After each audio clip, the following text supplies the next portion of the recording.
you ain't black.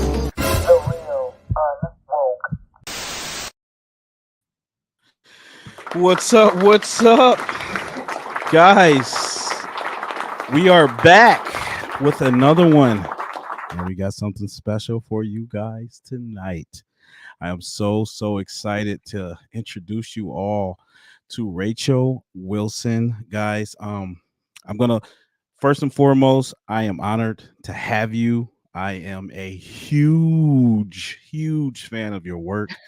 Of course, I've seen you on Just Pearly Things and everything, but I wanted to kind of like, because some of the things you discuss, you go into great detail, great and very more the depth that I'm searching and seeking for. So I saw some of your debates on what's the channel, The Crucibles, if I'm Yep, not mistaken. The Crucible. Yes. Yes. Oh my gosh, you obliterated that lady. Well, thank you. Thank you. You're making me Destroyed blush. her. You destroyed. But sadly, I don't think anything you said resonated with her. It's almost as if she became even more further ensconced in her delusion. That's what I took away from it. Now, I've done a few of them. Did you see like maybe the most recent one with Stardust, or was it a different girl? Oh gosh, I saw that one too. Okay. No, the one I was referring to was the she had like a I think she had like a British accent. She was from the UK. Oh gosh, it was the one prior. I can't even remember her name. But okay, how about this? She said you blocked her in the chat because I read the chat. Yeah. Her. Yeah, she's from Italy, actually. Okay. Sylvia. Yeah, that was a wild one. Yes, Sylvia. Yes, they all are. Though. They all are, right? But I commend you for they all are. They get a little wild. Yeah, right. I commend you for going in the fire. Thank you so much for having me on your show. I'm happy to be here. I took a little look through your channel and it's good stuff. So I was like, yeah, let's do this. Hey, I'm still a struggle streamer. Don't patronize me, all right?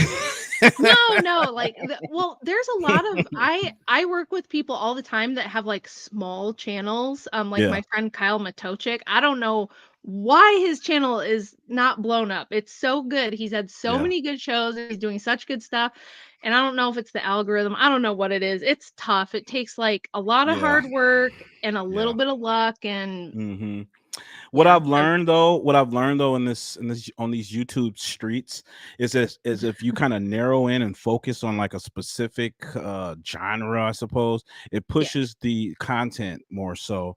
And me, I'm just a hodgepodge of just a bunch of stuff. So it's like I think it just confuses the algorithm. So that's why my channel hasn't been growing the way it has. Or I'm shadow banned. I don't know. I'm just speculating at this point. Could be a little of both on that for you. Hard to say, but yeah, it's tough. It's actually really tough to even break 1,000. To be honest, God. Yeah, I was recently demonetized, so I'm trying to crunch these numbers again. So you know how that is. You know what I'm saying? Sucks. Well, do you have the StreamYard link so people can still donate? Well, that's good. Everybody send a StreamYard chat. Yeah, you're right. Look, see, it's things like that. Streamlabs. Oh, Streamlabs. No, I don't have that. But you know what? I need to sign up for that. You're right. Yeah. You're right. Or at least if do you have the PayPal? Do you have the Cash App? Is there anything in your? I got the PayPal. I have the Cash App. I was lazy today. I didn't put any of that in. I put it in after. Thursday, yeah, we're gonna, guys, for everyone that's here, and don't even just look. You don't have to donate anything to me. If you want to donate anything, donate to Miss Rachel here for coming on this show. And I promise you guys, please, if you check out her channel, please subscribe because you will not be disappointed. If this interests you, she goes into great depth in this whole feminist ideology, the roots, the origins, and how it's all interwoven. And with communism, all this, everything, guys, she breaks it down. Okay, let me just hunker down here. First and foremost, guys, I want to get a shout out to every last one of you guys in the chat so far. We got Miss Cat in the house. Thank you, Miss Cat. I appreciate you. We have God, Guns, and Glory. Oh yeah, that's my mantra right there. Me too. Wisdom Seeker, how you doing? I appreciate you guys. Zach Putnam, how you doing, man? We got Zach again. Perfect time and just finished yard work. All right, buddy. All right. Nothing like some good old fashioned yard work. Yeah. Oh, Zach, you know you're old when you're actually looking at your yard and you're just like, man, I sure feel like raking right now. I never felt like raking a day in my life, but I just looked at my yard like, man, I feel like raking and just cleaning up my yard. Yeah. I'm right there with you. Your 40s hit and suddenly, Yeah. raking the leaves is a good time. Oh. All You're right. probably younger than me, I'm guessing. I am 37. Am I 30? Yeah, Okay. 37. I'll be 38 this coming December. Okay, I'm 43, so you're a little younger, but not a ton younger, so. Good. Wow, you are great. You look great for 43. Well, thanks. The I am fountain like of youth. I just have to wear sunscreen all the time because I'm so pale that I just go outside and burn instantly, so I guess that saved me. I don't know. Stop it right now. Okay. All right. All right. So let's just go ahead and get into it because I got a ton of questions. I don't want to hold you for too long, but these are questions I think that at least I want to know. Try to get some understanding on. But of course, obviously, guys, for any of you out there who've never heard of Miss Rachel, Rachel, if you don't mind, just telling us who you are, what do you do, and what is important to you. Well, the first and foremost, most important thing to me is I'm a mom and a wife. So Mm-hmm. that's my number one priority. This is my little side thing that I do for fun. Some like shopping, some women like TV shows. I'm a nerd and I like to read and research and write my own books and articles. So We that's what support I do we for fun. support nerds over here. So Yay! Nerd tomboy supremacy over here. So I'm a Mhm. mom of 5. I am married to Andrew Wilson, who is a up and coming popular YouTube personality. He's on. Pause. Yeah, I don't mean yeah, to interject. What sure. Andrew Wilson, the Yeah. guy that was on. Wait, wait. Oh my gosh. Did Okay. you disconnect it? Yeah, I did. Oh my god. Wait, whatever podcast. Yep. Okay. All right. That's enough said. Go ahead. I'm sorry. Yeah. He's been on whatever several times. He's done a bunch of big shows. He's had some really high profile debates. Smart guy. Very Really smart smart guy. guy. Yeah. Yeah, I'm super proud of him. He's amazing. So, taking care of him and the kids is priority number 1. I homeschool, and so we just have 2 left at home now. My kids go from 12 to 23. So, 3 of them are adult age, and then there's 2 at home still. And then yeah, what I do in my spare time, I guess the biggest thing I'm known for is like the history of feminism as like a social movement. I've done like super, super deep dives on feminism. I have a book on it. I've written lots of articles, even an academic article that I presented at a conference last year. So, Oh wow. yeah, that's mainly what I do is just kind of try to clear up the history of feminism because we've mostly been Mhm. sold like a bunch of baloney about it. Like what Yep. most people believe about the movement is not Yep. really true. It's kind of been astroturfed and they've kind of rewritten the history. So I just try to clear up the historical record and get people thinking about why do we do things the way that we do? Why is feminism Right. the dominant thing that we're all just living and breathing this feminist air these days? So Yep. that's Yep. mainly probably what you've seen me for. Oh I do a few gosh. other things too, but yeah. All right. That was a really good introduction. I appreciate that. All right, guys. You guys ready to get into this? All right. It's time to get unwoked. All right. For all the wokies in there, it's time to get unwoked. Cause yeah, Miss Rachel's gonna unwoke you guys. We're gonna go down the unwoke journey today. All right. So my first question is, so you, as you said, the revisionist historians, they've kind of just uh basically abused the whole narrative, the truth, the historical record of what Yeah. actually took place in regards to feminism. And we commonly hear that feminism came in 3 waves, I believe. The first wave, second wave, and now we're supposedly in the third wave. So my first question is when did feminism actually start? When did it begin? So I'd say as like a social movement, I would say end of the 18th century, so late 1700s, right around the time of the French and American Revolution. It was kind of wrapped up in that. But the spirit of it goes all the way back. We're talking like Adam and Eve, ancient Sumeria, all the way back to the beginning Oh, of time.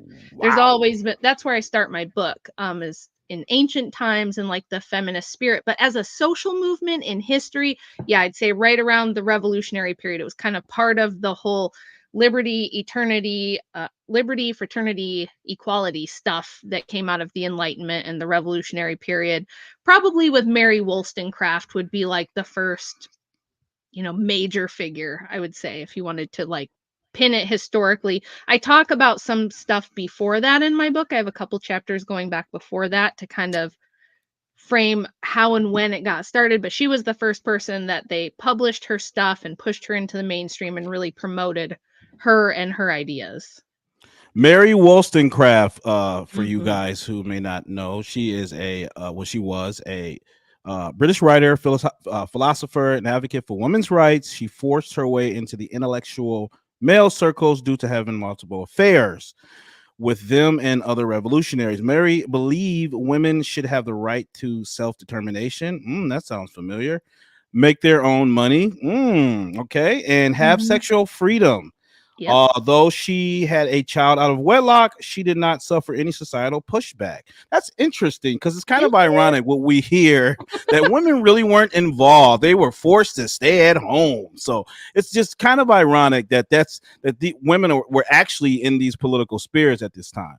Yeah, isn't that interesting? I do take some time in the book to go over that because, yes, what most of us learn or hear, if you were just to ask someone on the street, they would say, "Oh, women weren't really even allowed to leave home. Most of Right, them couldn't read, they couldn't go to school, they couldn't work." And a lot of right. that's just baloney. A lot of that is just false. I mean, you can go back to ancient Greece and women were running businesses and owning land and all kinds of things. And I go through like the Wow. medieval period of Europe and I tell you about all the things women were allowed to do and did do in that time period. And then here we are in the late 1700s, early 1800s, around the time of the revolution. We have like, people getting beheaded in France. We've got, people in America rising up against the king and wanting to have America be a free country outside of the, British monarchy. And there's this Mm, woman in England who is just a teacher. She's nobody special, but she starts kind of wiggling her way into some of these intellectual circles with philosophers like Thomas Paine and William Godwin, and she wow. starts sleeping with some of them. This is going to be a pattern. You're going to notice this is a pattern.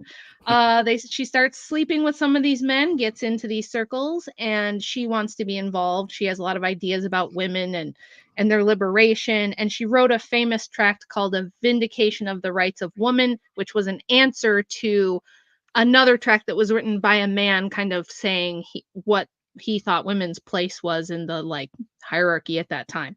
Hmm. And the revolutionaries loved this because it had that revolutionary spirit, that rebellion against authority, that Hmm. rebellion against hierarchy kind of spirit to it. Right. And you're going to find this also in subsequent revolutions like the Bolshevik Revolution and the sexual revolution, that they use women. They'll take a woman and put her in the front and say, "Tell them about how you're oppressed. Tell them about how unfair life is for you and that the man is keeping you down," right? And even with like some of the civil rights movement stuff, this is what they'll do. Take somebody, put her in the back of a bus, or and they'll say, "Tell everybody how you're oppressed and tell everybody how unfair it is." And they kind of push these people to the front, not necessarily because they care about those people or what their struggles are, but because they're kind of using that person to push an agenda. So for in her case, that was certainly the case. But yes, she had she was trying to have a three-way with a famous gentleman of the time whose wife didn't like it and kicked her out of their house. She had a child out of wedlock, and yet she was allowed to travel the world by herself, going country to country, giving speeches. She made money writing, she made money doing all of this. So I thought to myself, if we were so oppressed that we weren't allowed to do anything, how was it that this woman did all these things? And maybe people gossiped or maybe people said, "Oh, what a shame, she's having a child out of wedlock." But other than that, it's nobody, put her in the guillotine. Nobody threw her in prison. She wasn't Hmm. beaten, with a switch or anything like that. So, Yeah, she was kind of the first one that became famous and made money off of this, feminist kind of platform. Okay. And she was one of many, right? Yes. Okay. Which brings me to Miss Margaret Fuller. Oh, Could you tell us a little bit about Miss Fuller and her impact in this yeah. yeah, this nefarious ideology here? Yeah, so in the book I kind of talk about a lot of these different figures from feminist history because they kind of establish a pattern, right? They Mhm. establish a pattern of personal behavior and of how they get into the movement and how they get pushed to the front and how they get kind of used to forward an agenda. And Mm, Margaret Fuller is one of the lesser known. A lot of people haven't heard of her, but she was an American around the 1840s, 50s, 60s yeah. who wrote the first like real feminist manifesto in America that was widely published. And she had a lot of funny ideas about gender. She was kind of the first one in America to push gender as being a spectrum, right? There you go. As saying all people have some masculinity, some femininity. It's a spectrum. And she kind of put forth this theory that it was mostly socially driven, that women wouldn't be feminine or want to be mothers if we didn't socially bring them up to be that way. So a lot Mm, of that got popularized by her, and her goal, she saw a future where we would just abolish gender altogether. So people think that's a new idea, right. that this is a really recent phenomenon, but we're talking the middle 1800s. There were women in America writing books saying we need to abolish gender. We need to have, she didn't use the term non binary, but she'd say people who are kind of neither or both. And we need to do away with gender roles. We need to stop telling women to wear dresses and be moms and like girly things, and we need to stop telling men to be masculine and do masculine things, and we need to kind of um you know push everybody to Right. be all those things. And that's funny you say that because, often you hear a lot of these feminists, they'll say, "Hey, society conditions us to act a certain way, and if we weren't being conditioned socially programmed to act in accordance to what society wants us to be, they don't even Mhm. realize that these schools of thoughts derive from a much older place. Like they don't even realize that these schools of thought have already been mainstream pretty much. Yeah. um so let me move. Oh gosh, I'm sorry. I just I have so I didn't even put my questions in order. I apologize Well, because I that's had so okay. many. Because I was just like okay, I'm just on my way to work. I'm like, okay, I want to ask her this. Okay. um so forgive me if it's a bit sporadic, but No how problem. does the okay, so was feminism ever about equality? Was it ever was the social in regards to the social movement, was that ever about equality? Well, just like now, the first wave feminists. So first wave, when we're talking about the waves, right? Some people say they're not waves or there are waves. To me, it doesn't matter so much. It's a nice way to at least categorize it historically. That first wave was mostly about suffrage and property rights and things like that. Second wave was mostly about sexual liberation, and then third wave was more about like equal outcomes. Okay, Mm. so even Mm. first wave, just talking about the right to vote and things like this. It depends on which feminists you read, but most of them said, they might kind of say equality, but really when you get into what they're after and what they're really talking about, what they really wanted was more of kind of like a revenge on men. It was more Mhm. about like, well, why should we be in a secondary role? Why should men have, the monopoly on certain aspects of society and we don't, just because we're born women? Um, and if you get into that a little bit and you find out, well, really what was their problem? This is why my book ends up being called Occult Feminism: The Secret Mhm. History of Women's Liberation, because we're always told that first wave was about women getting out from under oppression. I even heard Andrew Clavin from the Daily Wire say feminism was just an overreaction to a legitimate problem. But if God. you go if you go back to first wave, here's the rub, and this is what most Mm. people don't know. This is the information I want them to have. Even at the time of, suffrage, we're talking end of the 1800s, beginning of the early 1900s. Most women wanted nothing to do with it. It was extremely unpopular among women. But Yeah. people have this idea that the women pushed it forward, that the women demanded it, that they all banded together and rose up together and demanded equal rights. But women at the time, actually, there were many more women who were members of anti-suffrage groups, Mm. and they did a lot of, writing and made their own political, booklets and pamphlets and posters saying, actually, we are the privileged sex. We are not the oppressed sex. And they had really good examples. Some of them are in the book. I put some of the posters in there. Some of them would talk about how, only men at that time could be held legally responsible for debt. Only Mm. men could be expected to provide for the family. And it didn't Mhm. matter what you came into the marriage with in most states. So, like, for example, in the state of New York, if a middle class guy who didn't have a lot of money or property or anything married a wealthy heiress, let's say he got lucky and he gets this wealthy babe to marry him, right? And she comes in with this big inheritance of her own money. He had no right to it. He still had Damn. to support her. He still had to take care of her. He What? had to pay, yeah, he had to pay all the bills. And if there was a divorce, now it was harder to get a divorce back then, but it was granted under certain circumstances Mm-hmm. more often than people think. Um, she could take all of her money and all of her assets and leave, and he still had to support her and the children. Wait a second. What Yeah. what time period are we talking about right now? So we're talking like 1800s all the way up to about 1915, 1920. It They were giving depends. alimony in the 1800s? Oh, like you My couldn't God. even expect a woman to pay That is bills. nuts. You couldn't tell a woman, "Hey, you ran up this bill at the department store." It was always in the man's name. So this is how they get you. You'll hear the feminists say, "Well, women weren't even allowed to have their own credit cards until the 1970s." But did Right. they ever tell you why? They never tell you why. The reason why is because only the man could be held liable for debt. So women spent Mm. plenty. It was just always under their husband's name. So I, Mrs. Wilson, would go down to Bloomingdale's in New Mhm. York City in 1905. I would just open an account under my husband's name. I would run up the, whatever the credit was, and he was responsible for the bill. They couldn't come after me because I wasn't considered legally responsible.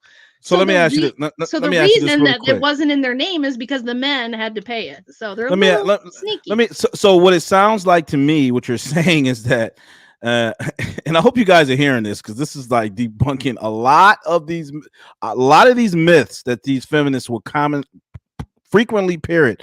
But I hear you're saying to me what it sounds like is the man, although the man had the authority, he bore most of the responsibility, Yes, exactly. basically. Yes, Okay. exactly. Wow. Mhm. That's Yeah, and now insane. what do we have now though? Now we have women have all the authority, women have all the freedom, all the liberty, but they still don't have a lot of responsibility. And then the men still have all the responsibility, but we give them no authority to go with that responsibility. Which is slavery.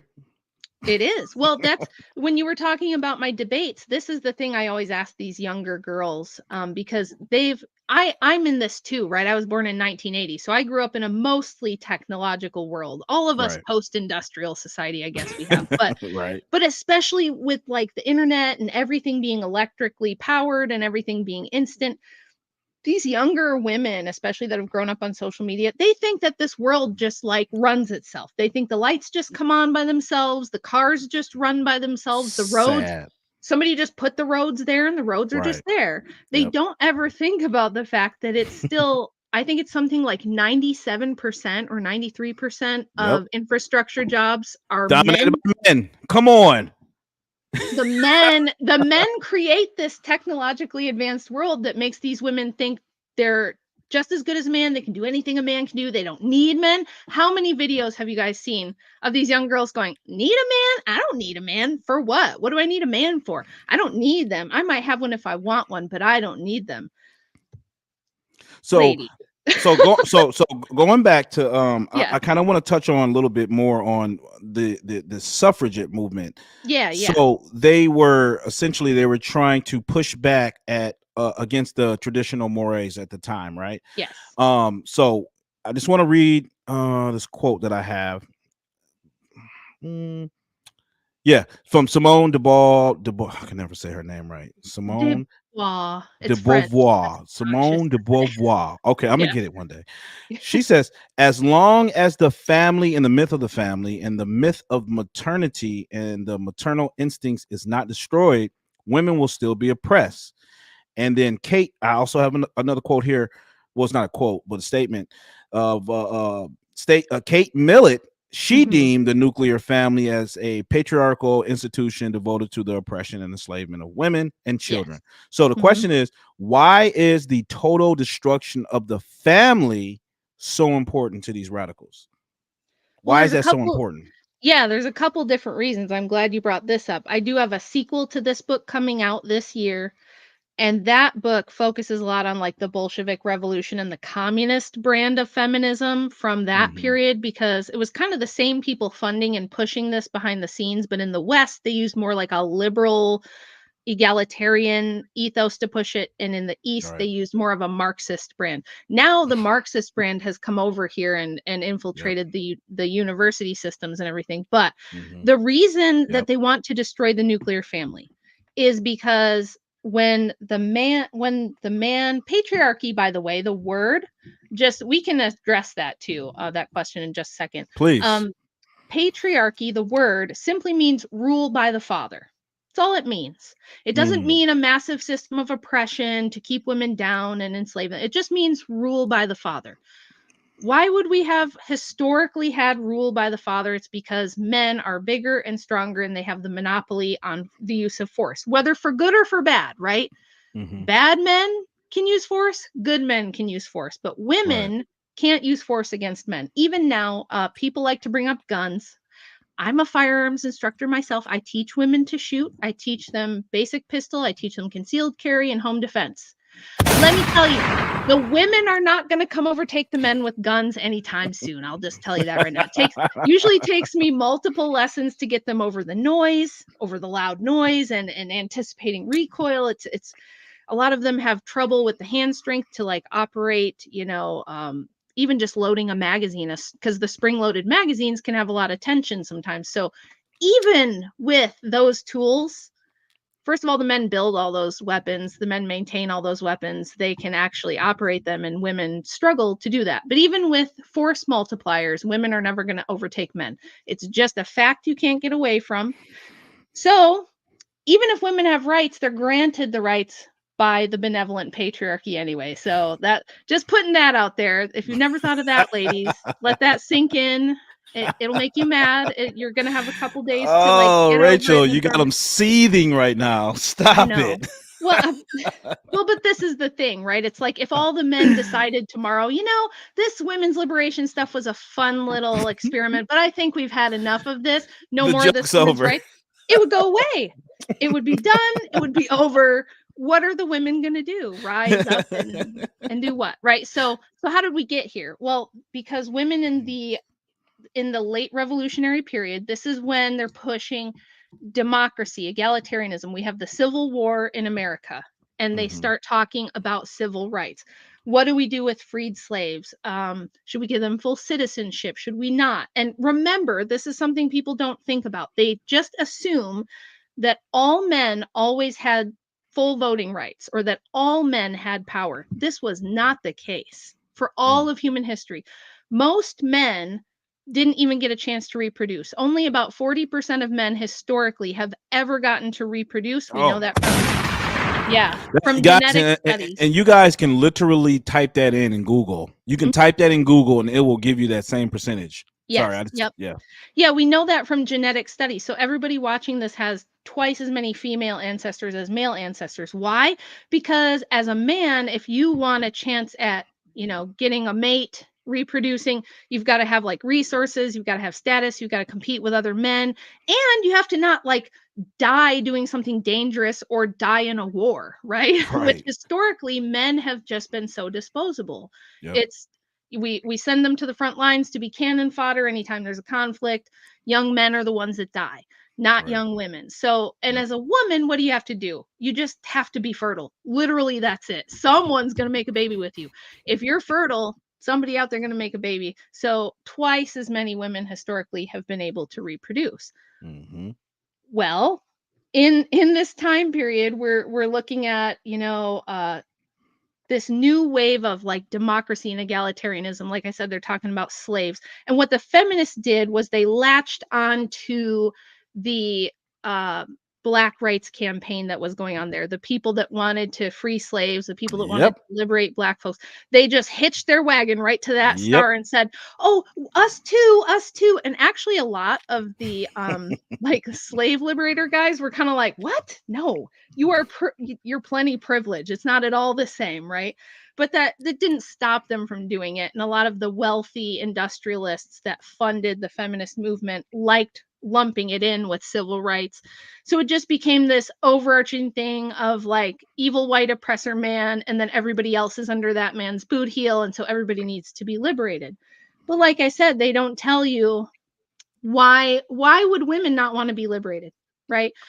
And when I ask people, they'll say, well, they were scared because they'd never been free, so they didn't know what to do. It was scary or something. Or if it's all you've ever known, you wouldn't know that you wanted to be liberated. Well, that's not the case. These women gave really good reasons. They said, well, first of all, if you put us equal with men, we might have to get drafted into military service. Military conscription. Yeah, we Yep. don't like the idea of women being conscripted. We'd have to go do jury duty service and listen to like the gruesome crimes and awful things. And back then, especially for women, politics was considered like very dirty business. It still is, really, it's still pretty dirty business, but they really just felt like they were above being political. And one of the best reasons they gave was they said, look, if you make us just another voting block, we're just going to be used to push agendas. Right now, since we're not voters, since we're not part of the political process, we have a moral high ground. So if we want clean environment, if we want more parks, if we want better schools, we can go to our politicians as like a lobbying group and say this is what we want, and we won't be accused of, oh, you're only saying this because you're a Democrat, or you're only saying this because you're Republican. We're neutral, and we don't want to lose that neutrality because it's valuable, and someone in the country should be politically neutral and think outside of politics, right? I thought that was interesting. And they didn't want to lose the privileges and the protections that they were afforded under men's suffrage. Like I said, they had a lot of special protections for women back then that we've actually lost now. So those were the reasons. But as you were saying this, I couldn't help but to think about I can't. Oh man, I don't want to say butcher her name. Is it Carol Heinisch? Hainish? Who was the one the progenitor of the personal is political? I think it might have been Carol Hainish. But oh man, I'm sorry. There's sorry guys, my lack of preparation here. We'll just move on from that. But I'm gonna probably sift through my notes because I definitely want to kind of dig into that a little bit too. But well, okay. You were asking about the family, right? You were asking why do they want to destroy the family? Well, God, Guns, and Glory made a comment that kind of alludes to that. So who has private property always been passed down through? The man. Because who can defend the property? Not the woman. The man can, right? That's why you pass property to your sons, especially to your oldest sons, because otherwise, like bandits or warlords are just going to come and take it. So you pass down property through sons, through the male lineage. And a lot of the people, even in the first wave suffrage in the United States, were socialist and communist. This was like a super common thread among all of them. A lot of them were part of, socialist utopian communities. They wanted to get rid of the state. They wanted to have everything be publicly owned. And they thought, well, the main thing standing in the way is male property ownership and male business ownership. So as a man, when you've got a wife and kids, that's your motivation to acquire resources, to build a business, to own property, is to pass something down to your children. So how do you get rid of that? Well, you tell the women that the man is actually the most dangerous, right? Your husband is really the threat. Your children's dad is really the threat to them. And he's the one that's holding you back and oppressing you. He's not a protector. He's not a provider. He's an oppressor. So you need your own money. You need your own stuff. You can't rely on him. And it puts you in a vulnerable position to be abused, which Deborah asked about that. We don't have like real statistics on domestic violence in the 1800s. We have some stuff that gives us a good idea, but they didn't track that the way that they do now. However, I will say there's a piece on my Substack that goes over the last 45 years of data that we do have on domestic violence. And you would be shocked to find that men, especially the biological fathers of children and the husbands of their wives, are the least likely to abuse. They are statistically the least likely threat to any woman or to any children. Far and away, it's not even close. Dropping gems. Oh my gosh, guys, this is great. I'll have to send you that piece because it's an open and shut case. So back then, what you'll hear, and this is part of the Women's Christian Temperance Union, which was people hear women's Christian temperance and they think, oh, conservative Christian ladies. Yep. No. These were ultra radical progressives. They were part of the progressive era and the new progressive far left movement that the turn of the century is famous for. They wanted to eliminate alcohol, not because all the women were being abused. This is what you'll hear. This is the propaganda campaign. The propaganda campaign says all the men were drunk all day, every day. Just all the men everywhere were constantly drunk. And so they go home and beat their wives and their kids. And so we have to get rid of alcohol. That's not what it was. If you look into who funded that and who pushed that, it was actually wealthy people that had a vested interest in limiting liquor and alcohol sales to push their own products and having a monopoly on what products were sold and things like that. So it really didn't have to do with, oh, all the poor women are being beaten by the drunkardly husbands. That's kind of absurd because how were men building during the Gilded Age if they were just wasted all the time? It's kind of silly, right? A lot of these things, if you stop and you think about them and you go, does that sound right? It's like, I don't know if it sounds right. And are we supposed to think only the men drank and none of the women ever drank and got out of hand and did stupid things, crazy stuff? Of course not. Of course not. So now, over the last 45 years, alcoholism among women has actually, I think it's like quadrupled, maybe quintupled. We're actually seeing like a silent epidemic of women having problems with alcohol. What? Yep. Yeah, fetal alcohol syndrome is like more than double what it was 30 years ago. Yeah, it's really bad. And more women. Did you guys know that 26% of women are in the United States are on some kind of psychiatric drug now? 26%. Gosh. It's not the men, right? So the reason, so when we look at domestic violence and we say, actually, it's the mothers that are most likely to abuse. It's the biological mother that's most likely to abuse children. Lesbian relationships are by far the most violent of any type of cohabitation. The safest place for children by a factor of 10 times is with both married biological parents. So they say also single mother households produce higher rates of degeneracy. Oh, much worse. Father household. Every metric, and this is in my book too. In chapter 10, I go over this because it's so important. It's like 80-something% of kids who end up in juvie, kids who end up in psych wards, kids who end up in treatment centers for alcohol or drugs, homeless kids who don't graduate high school. It's like 70 to 80 to 90% come from fatherless homes. And we don't see that because now men have made some ground over the last 40 years in getting custody and having parenting rights. And we don't see that coming out of single father homes. In fact, like this was the big feminist thing. They'd say, well, the mothers abuse the most, but it's because they're so stressed out and they have to spend all day with the kids and they're trying to work and take care of kids. And so the only reason the women abuse more is because they spend all the time. If that were true, what we should have seen over the last 40 years as men get more and more paternity rights, more and more parenting time, and more custody, we should have seen the rates of men abusing their children go up. But we didn't. That has not happened. It has stayed exactly the same. So if it was really just, oh, the women are too overburdened and they're spending all the time, No, that's not the reason. The real reason women are so much more prone to abusing children is a couple of factors.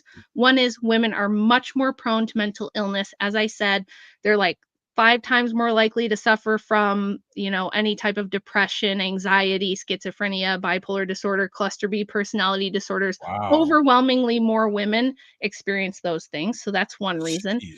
Another reason is we're just much more emotionally volatile for multiple reasons. Our hormones, right? And we're not socialized the way boys are. You probably know this from growing up with, your friends, your dad, maybe if you have brothers. When you do that rough and tumble play as a little boy, you very quickly find out what you're Teaches you capable of. boundaries. Yes. Yes, yeah. Yes. You find out that Yes. you could hurt somebody if you're not Mm-hmm. careful, right? And girls Yep. don't do as much of that. So when women get older and they have kids and they have all of these issues going on, maybe they got some mental illness, some emotional problems, they're not good at regulating their behavior, and suddenly there's a person they have this total control and power over. You can't, not that women don't beat men, but they know that that's dangerous. Whereas you can Mm-hmm. take out your temper on a child and the child can't do anything. Right. So women are much more likely, if they're going to lose it on their kids Mm. because it's safer. So that's what Good tends to happen. God. Yeah. Wow. That is contrary to popular belief. Yeah. Yeah, we've always Certainly. assumed that like mothers are the safer parent and that the dad would be the one who would be violent when the data doesn't show that at all, you guys. Like combed over 45 years of the National Incidence Study, which is like the biggest, broadest, most wide-ranging data set that we have on all forms of domestic violence. It goes over everything from, sexual violence to physical violence to neglect to all forms of like maltreatment of kids. And overwhelmingly, that stuff is perpetrated by mothers, not by fathers. And then the second most likely perpetrator is mom's new boyfriend or mom's Yep. There you mom's go. new husband or whatever, a non-biological father being in the picture, or any other man who's not the dad being in the picture. So Okay. So unfortunately, I would not guess that 150 years ago that was like wildly different. I would yeah. not all of a sudden assume that just because it was, 100 years ago, that all the men were beaters and cheaters and all the women Right. were perfect As angels. rampant as they say it. Yeah, Right, right. exactly. No. So I think that's a perfect segue to my next question. Because we touched a little bit on the judicial system, had skews for, heavily in favor towards women, and the safety of the children overall. So, all right, here we go. I would like for you to talk about a little bit, uh, Caroline Norton Oh yeah. and the tender years doctrine. Yeah. How does this all? Why is that relevant to us today? To Perfect. I'm know, glad you yeah. brought that up because it is relevant to exactly what we're talking about. Where did we get this idea? Where did this idea come from that women are the safe, nurturing parent and that dads are you got to watch and be careful of the dads because they could abuse, right? The men are violent and they could abuse.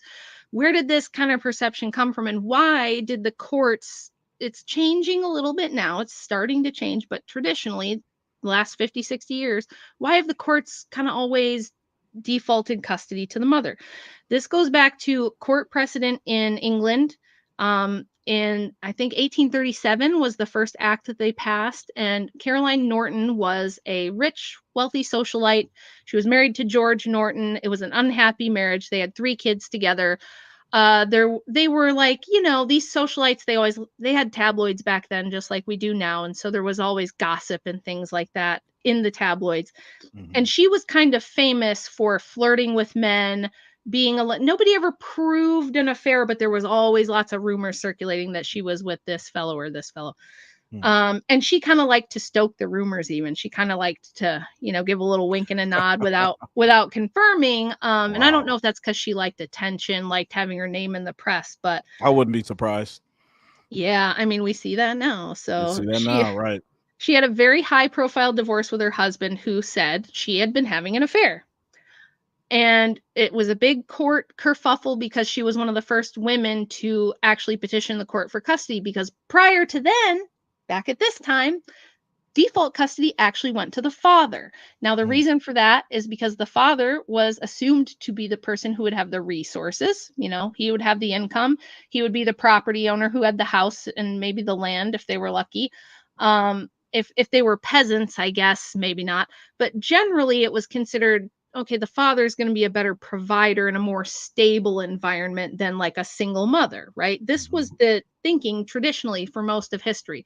That changed with Caroline Norton because she petitioned Parliament and even the Queen. So this is tricky. I had somebody ask me a question about this on my Substack. She wrote a tract called A Letter to the Queen with her arguments for why she thought mothers should have default custody. Now, this wasn't actually a letter to the Queen. She called it that so that it would appear as though Queen Victoria was kind of like she was asking her for her help.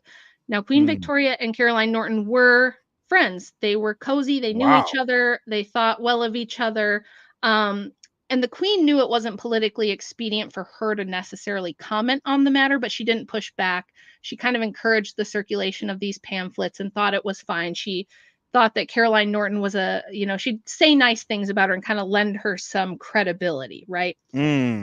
So this got pushed around Parliament, and they got enough people to support this idea called the Tender Years Doctrine. And this was her argument that up until the age of 7, the child needed to be with the mother. Now, on some levels, this makes some sense, right? If you've got a little baby and you're nursing the baby, probably the child does need to stay with the mother. And maybe up until a certain age, that might be a good idea. Although I don't know if I'm not sure. There's arguments for and against that.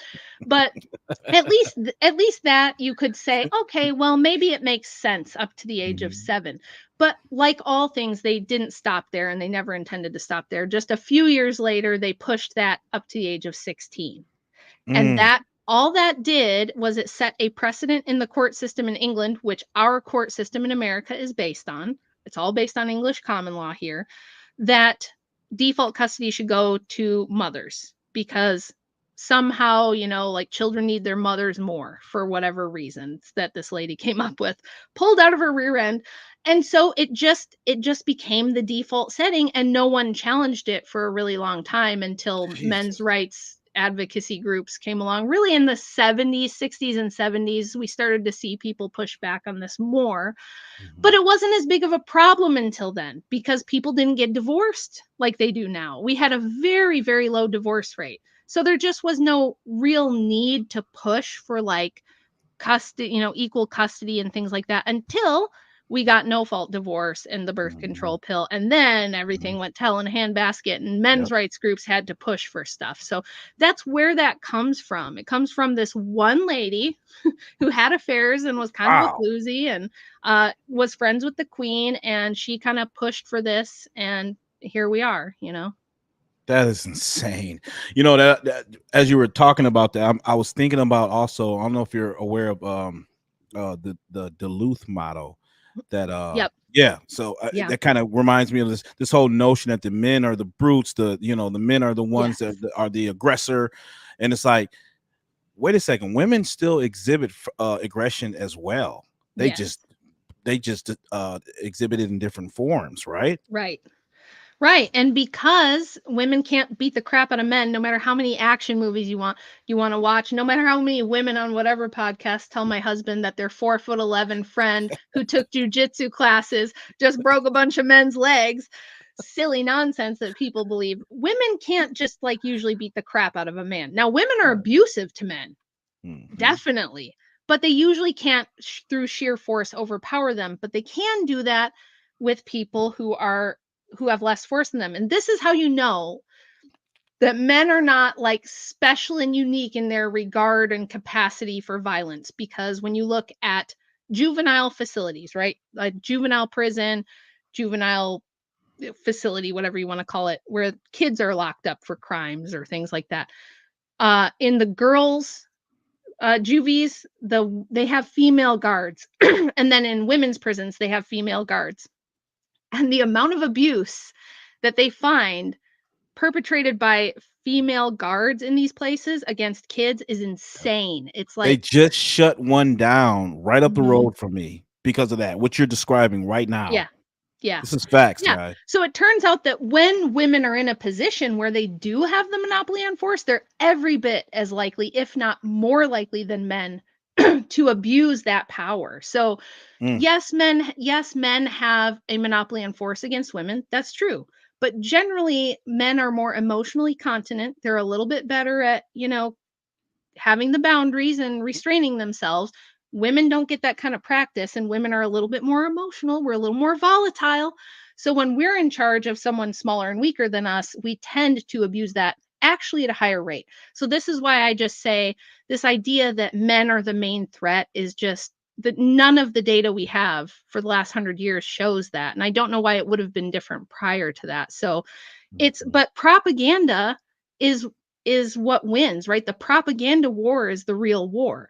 So Yep. whatever you've repeatedly heard over and over your whole life told to you that you assume is common knowledge, you're going to believe that that's true. This is why these young girls, I asked a girl I did a debate with. She said, women can do anything men can do because we have technology now. And I said, okay, so tomorrow a big hurricane comes, a big Gulf Coast hurricane comes, it wipes out the power grid through the whole Gulf Coast, right? You got like millions of people with no, like a Hurricane Katrina thing, right? I said, are you and your feminist friends going to go out there and get the power back on? You're going to rescue people from the floodwaters. You're going to carry out dangerous rescue missions. You're going to rebuild the dams. And you know what she told me? She said, What'd she say? she said, yeah, of course. Sure, we will. I've had 4 out of 4 women that I've debated, that I've asked this question, all of them have told me, "Yes, of course we will." I had one say, "Well, it'll take longer, but we could do it. It might take us longer, but we would figure it out and we could do it." It's insane. Come on now. That's Well, it's not because they've always heard that men and women are equal, women can do anything men can do. They grew up with just like I did, right? With She-Ra and Wonder Woman, and now you have this whole new Marvel superhero ass-kicking chicks movies. It's a whole genre, right, of ass-kicking chicks. And so these girls that are like, in their 20s, they think that's real. Like, to a large degree, they believe that nonsense is real because the propaganda, right? They heard Beyonce told me that women run everything. Taylor Swift told me that women run the show, right? I grew up with women telling me that women rule things. Kim Kardashian and Kylie Jenner, they're making more money than the men, right? So they really think we don't need men. I can do anything men can do, and screw them. I don't need men for anything. yeah. Meanwhile, if the power ever went out, right? Who's going to operate the power grid, the infrastructure, I mean, come on, the electricity. It's just, and it literally blows my mind of how this excessive hubris that you see in a lot of women today. And that's what I wanted to Yeah. ask you as well is, just do you think that power is like the ultimate aphrodisiac for what we see happening with our women today? Are they so attracted? Is it the attraction to power, or is it something sinister that I don't know? Maybe you can help me understand. What is it? Well, yes, I'll tell you what I think about this. So, women, I say this as a woman, right? Women have an entirely different experience of the world and of life than a man has from day one, and they'll never understand and they'll never know what it's like to be a man. And here's why. As a little girl, think of you, any little girl that you hold near and dear in your life, maybe your daughter, your little sister, your niece, something like that. When they're little, everybody loves to dote on little girls. They're so cute, they're so adorable, they're so sweet, so they tend to get a little bit of a princess treatment, and Yep. our culture reinforces this a lot. I have a few pieces on my Substack talking about like the Disney princess phenomenon and how it trains little girls to think about Disneyfication. yeah, how it trains them to think about consequences for their actions and things Yep. like that. Girls grow up hearing, "You're perfect just the way you are. You're amazing. You're a queen. You're a star. You can grow up to be anything. You don't ever let anyone put you down. You're beautiful at every size, right? Everyone's a 10." How many times have you seen the girls on whatever all think they're a 10, right? Girls grow It up never hearing fails. yeah, they grow up hearing this everywhere. It's in every song, it's in every movie, it's in all the cartoons. So they really kind of think that. And then on top of that, they're in a public school system. And when you get to the public school system, you have 80% of elementary school teachers are female. So not very many are male teachers. When you get to high school, there's a few more, but it's still overwhelmingly female. The public school system is really designed for little girls. Little girls are better at sitting still, being quiet, raising their hand, writing. It's a very gynocentric, female-oriented thing, public school, right? Yep. Taking little boys and telling them to sit still in a desk all day and write things and verbal communicate only verbally and things like that. It's tough for boys. Boys are more physical. They experience the world physically with their hands, getting dirty, touching things, seeing how stuff works, taking things apart, putting things together. Yep. That's what boys do, and that's how they learn, and that's how they experience the world. So already in elementary school, boys get the message that there's something wrong with you. Why can't you sit still? Why can't you behave? Why can't you stand in the line? Why can't you turn in your homework on time? Why aren't you paying attention? So we put them on ADHD meds, right? We Yep. put all the little Wow. boys on ADHD meds. We tell them, so immediately they already think, okay, my single mom tells me I ain't shit just like my dad. Yep. My teacher tells me there's something wrong with me because I can't sit still and write a paper like Susie next to me can. So they're getting a very early message that you're defective as a boy. Something's not right with you. You need to be more like the girls. You need to please the women in your life because you probably go to daycare and have a female daycare teacher all day. You have your female school teacher all day, and then you go home to your single mom and your grandma at night for a lot of these kids, right? Yep. So boys already get the message something's wrong with them. Girls get rewarded in public school. They get more academic achievements than boys do. More women go to college now than boys do. If I was a boy and I got through high school, the last freaking thing I'd want to do is sign up for more school. I'll tell you that. If I was a boy, I'd be like, no, thanks. I'm good. So no, you're right. So all of that. And then we hit puberty. Okay. And this is where I think the rubber really hits the road, because when boys hit puberty, they're generally told, now you have to not grape people, right? You're going to have urges. Don't you even think about it. You don't take advantage of these girls. You don't grape them. You need to have consent every step of the way. The men are just warned about how dangerous their sexuality is and that they need to keep it under wraps, right? And then on top of that, they have the fear of rejection from girls. It's already hard enough to approach a girl. And then on top of that, you might be called a rapist. You might be called an assault, like accused of assault just because you looked at her wrong or said something she didn't like. So boys are very terrified of girls now. We see this. Boys don't want to approach girls anymore. But girls, when they hit puberty, oh man, they find out that they were born basically with a golden bar between their legs that can get them almost anything they want. That some simp out there, simply because you have curves, because of what you're sitting on, that men, you can get some fool out there to pay for all your stuff. You can get some fool out there to do anything for you that you don't want to do. You don't have to really work because some guy will do it. You don't really have to. You can earn all the money. You can get all the attention you want. You can get almost anything you want. You don't even have to be like hot. You just have to be kind of mid, right? And most girls can get most of what they want, especially now we've got OnlyFans and we've got Instagram. And so girls learn. And not to mention they have the slut shaming movement. They got the body positivity movement. So you can't shame anymore. That's not. No, you can't shame. You cannot criticize women. If you criticize women, you're mean, you're abusive, you're a narcissist. How many women have you heard tell you about their ex-boyfriends, and every single ex-boyfriend they've ever had is a narcissist? It's a narcissist, like all of them, ma'am. Maybe the problem is you, but they never think it's them. And why don't they think it's them? Because they've always been told you're perfect the way you are. You're a queen. You're amazing. No man should ever criticize you. No man should ever tell you anything you don't like to hear. If he does, he's abusive. You got to leave him, girl. You go get your own money, get your bag. You don't need these men, right? That's what they hear.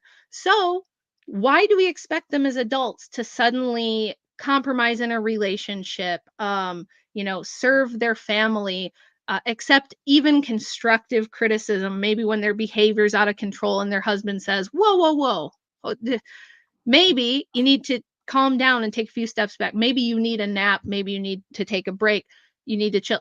No, They're not going to ever accept that because they've already developed this view of the world and of themselves that they can't be the problem. It's got to be the men. The men are abusive, the men are narcissists, all that stuff. So this is what we've done. And by piling social media on top of it, where girls can just get unlimited amounts of attention, unlimited amounts of resources Mhm. for nothing. Just learn to take good Nothing. selfies. Just push up your boobs and learn to take good selfies, and you can get whatever you want. Talentless hacks. What do they need talent for? They're already Right. perfect, right? They're already amazing. You're already amazing. You're so perfect. You're so wonderful. And that's why if a man challenges them, even in a very benign sort of way and just says, do you really think that behavior is okay? The first thing is offense. They take offense, they get upset, they fire back, they'll say something 10 times worse to the man, they get really aggressive.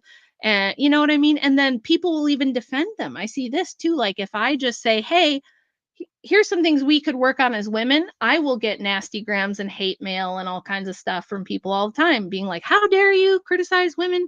How could you say Right. that about women? You just hate women. You Or just I hate get, women. Yep. I have Yep. Stockholm syndrome. I feel sorry for your kids, all Oh this kind of stuff. gosh. So Just yeah, projection is what it sounds like.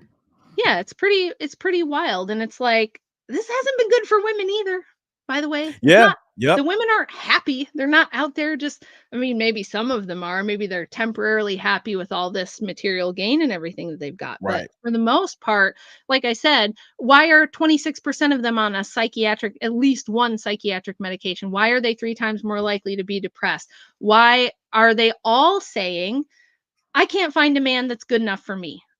I can't tell you how I talk to women all Because the they're time. all chasing after this fanciful archetypal idea of what they think a man is.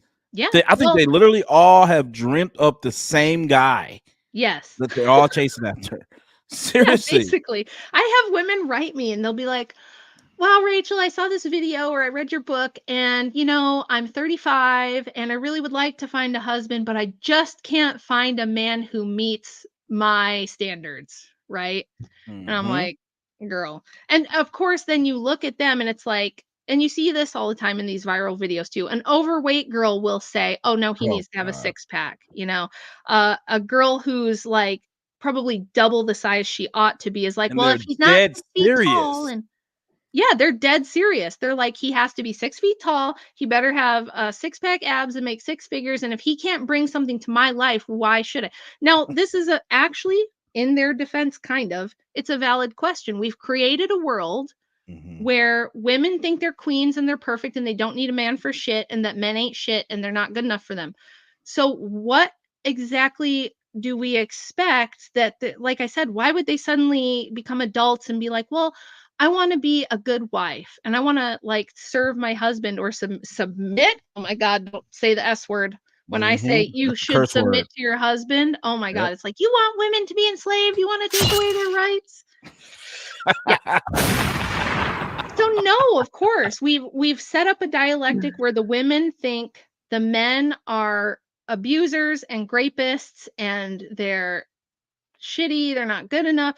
And so it's like, how did we think that things were going to be going? How did we think this was going to work out, right? So, So we know the stats. I mean, the data is in, guys. So the empirical evidence is in. We know that women are leaving their marriage at an 80%, filing, well, at least filing, initiating divorce right. at 80%, 70 to 80% rate. What? Okay, what are the main reasons why women are leaving their marriages, breaking up their homes? Because I've searched the internet, it's just a bunch, it's a plethora of information out there. I haven't had any conclusive study actually that I can rely on. So what have you Yeah. understood about that? Well, we don't have studies, you're right. All we what we do have is surveys. So there's like a lot of law firms or magazines or different entities that will conduct surveys. And those, I'd say they're a good indication, but can you call it real data? Probably not. Somebody like James Sexton, who is a New York divorce attorney, he's been practicing divorce law for like 40 years or something in New York. He's kind of seen it all. And he says, usually it's the problems start long before the divorce. And what we see from the surveys are usually women will say things like they outgrew the marriage, or they need to find themselves, Oh or God. I fell out of love, or I felt like it. Another big one I see across all the surveys that I thought was surprising is that they feel their husband and family are holding them back. Now, I always want to Mm. say, from what, ma'am? From your Mm. interior design career? Or riding on that cock carousel. Right. From what? Like, what is it that you're doing with, unless I don't think most of you are like, children's cancer surgeons or something like that. I think most of you would probably find the most purpose and meaning in serving your husband and children and Right. raising a good family, a family that's going to produce further generations of intact families, a family that serves its community and its church. Those things would be very fulfilling, but you've been told that that's for losers. This is what I was told. Me personally growing up, because I was a smart kid, I was always in like advanced smarty pants kid classes, right? And I was always told by everyone around me, even my Christian, conservative female family members would say, you have to do well in school, you have to go to college, and you have to have a career. Then once you have all that, you can think about getting married and having a family. Mm. Mm. Now, there's a ton of problems with that. First of all, I think we tell women backwards advice, Yep. because we tell them do all that first and then think about family. And what you're seeing now is two things. You're seeing, think about this, the rate of maternal death, like women dying in labor, has gone up for like the first time in over a century in the United States. Why do you think that is? What do you They're think the having kids fact? older. That's right. They're That's having children a exactly lot right. older. Yep. Yep. And you know what? Like when I'm debating a feminist, they'll usually say, well, it's probably access to healthcare. No, no, it's not Oh that. We have Jesus. more access to healthcare and prenatal care than we've ever had in human history. Right. Like It is stop. because, and there are studies on this, multiple studies. The CDC website even has like a whole page dedicated to the fact that advanced maternal age is contributing to women dying in childbirth or having complications in pregnancy that can Mm. be catastrophic, because the average American woman now gets married at age 31. Okay. Wow. So most of her best Wow. childbearing years are already done and gone and behind her by the time she gets married. Most of those women, okay, so think about this. The average woman, on average, will be generous. I think it's might be lower now, but last I looked, I think the average American girl loses her virginity around 16 or 17. Yeah. Okay. And then you don't get married till you're 31. So that's 15 years roughly that you're sexually active outside of marriage. Now let's just be super generous and just say Mm. on average, you're only with 2 guys per year. Now, Oh. a lot of them it's more, but let's Don't just do say the math, Rachel. Don't I do know it. the math, but 2 per year for 15 years, that's 30 guys. Oh gosh. Hold up. Wait a second. That's 30 guys you've already been through by the time you're expecting someone to wanna How marry you, dare okay? you? Oh my So that god. makes it tough, right? That makes That's it tough for a lot of guys. terrible. And 30 guys. 30 guys. And these women have the nerve to still want to wear a white dress on their wedding days. The white dress is to symbolize purity. Like right. what? You don't need a white dress if you Well, think you're gonna get I, married. most of the girls I talk to, they've discarded the idea of purity long, long Oh ago. yeah, of But let's course. think about what they do in those 15 years. So 88% of American women have been on birth control at some point in their life. So that's almost all of us. Now, they don't tell you when they pass out hormonal birth control like candy that it changes your mate selection preferences, that it can cause infertility, that it can cause mental and emotional instability, depression, all kinds of side effects from hormonal birth control. But women are Mm. on it. And now we also have a third of American women have had at least one abortion in their lifetime. So, Wow. what kind of shape One are in you in three. at 31 when we tell you to live this Damn. way? And you've invested, this is the other thing, this is the other big piece of the puzzle. The woman has invested on average $60,000 in her college education that she Yep. is now in debt. Okay, she's got 60,000 of debt going into her marriage. She's probably put between 4 to 8 years of college education in, and she's probably spent that whole decade of her 20s building a career of some kind. So why do we think that at 31, given this history of hormonal birth control, possibly an abortion or two, you have all this college debt, you've spent your whole life so far investing in yourself and your career, that suddenly at 31 you're going to flip a switch and dedicate your life to your children? You're And going to suddenly, she's possibly alpha widowed as well. most likely, Yeah. most likely what happens to most of them is they have their fun, and then they start to approach the wall, and they have their panic moment where they're like, oh shoot, I got to lock down something, right? This is Yep. all the dating podcasts talk about this. Everyone's heard Yep. this before. I'm not saying anything new, but I'm just saying, if you want to know why the birth rate is so abysmally low, we are so well below replacement. We're at like 1.3 or something now in the United States. In South Korea, the birth rate is 0.78. So the average Damn. Korean person in South Korea, it's the most westernized, Asian nation, arguably. They aren't even bothering to replace themselves, let alone themselves and their spouse, right? So yes, Slow Boy Whiteboard made a really That's great point. insane. So we tell women to invest so much. You invest your whole life in yourself and your career and your education, and then all of a sudden you're going to just flip and become a mom. And women struggle with this. I think it contributes to postpartum depression. I think leaving your baby in daycare and not nursing contributes to that. I think we send women horrible messages when they tell them you can have it all, right? And you need to build this huge career for yourself and get what's yours, and experience life and run through a bunch of dudes. And then you can think about family. Terrible advice. We're doing it backwards. I would say, if anything, get your family in order first.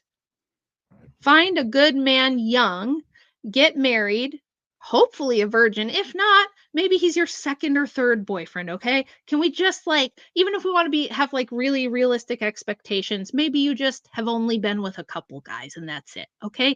You find someone young, you have your family first during your fertile years. Let me tell you, I've had 5 kids. It's much easier. It was so much easier when I was 20 than it was when I was 32. Okay. So have your kids young when you have the energy to stay up with them all night, and you haven't had this chance to make your life all about yourself and what you want and your career and everything, right? You don't have all this time and effort and money invested in that. So you can take your time, your focus, your energy, and your resources and put it into your family. Then you'll probably be like me. Maybe you won't have 5. Maybe you'll just have 2 or 3. Okay. And you're done having babies at 28 or 30. So now at 30, when most women are just now getting married, you're like, okay, I've got a little bit of time. I can start maybe taking some college classes at night if I want to.